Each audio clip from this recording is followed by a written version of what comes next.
Hello guys!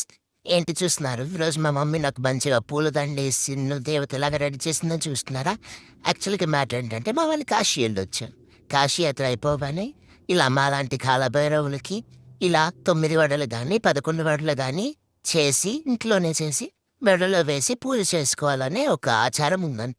So, మా mummy ఈరోజు మాకిలా వడలు చేసి పూజ అయిపోతుంది గాయ్స్!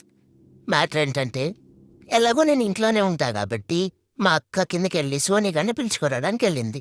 ఎందుకంటే, ఫస్ట్ వాడికి పూజ చేస్తారంట.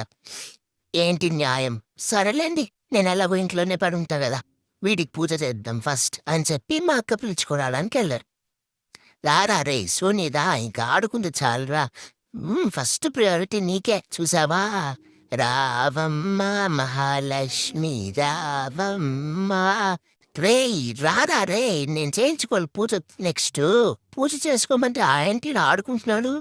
తర్వాత ఆడుకోరా పక్కతోటి. ఇప్పుడు పూజ చేసుకో. అమ్మ పూజ స్టార్ట్ చేశారు ఫైనల్లీ. పసుపు పెట్టారు. ఏంట్రా బల్లిది ఆడుకుంటున్నాడు. అరే నువ్వు ఫస్ట్ పూజ చేయించుకోరా. నెక్స్ట్ ఆడుకుందు. ఏంటేడు. నాకు లేట్ అయిపోతుంది. మమ్మీ నువ్వు చెయ్యి మమ్మీ. ఆహా నీళ్ళు చల్లి, పసుపు నీళ్ళు చల్లి. ఓకే ఇప్పుడు బొట్టు.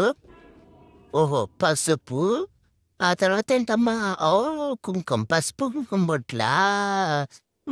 వీడు చూడు ఎంత చక్కగా ఉన్నాడు, బొట్టు పెట్టుకొని చక్కగా ఉన్నారే రే. ఆహా పూలదండ వేసుకోరా వేసుకో. రే దాంట్లో చేపెడతావేంట్రా నువ్వు. అరే రే రే రే, వీడికి పూజ చేసుకోవడం కూడా రాదేంటి మమ్మీ వీడికి. ఓ ఫైనల్లీ మెడలో గారెల దండ. తినురా తిను తిను. మా మమ్మీ చేసిందిరా తినురా. అరే రే రే రే రే. ఓకేలా గాయస్, నెక్స్ట్ వీడియోలో నేను ఎలా పూజ చేసుకున్నానో చూద్దాం.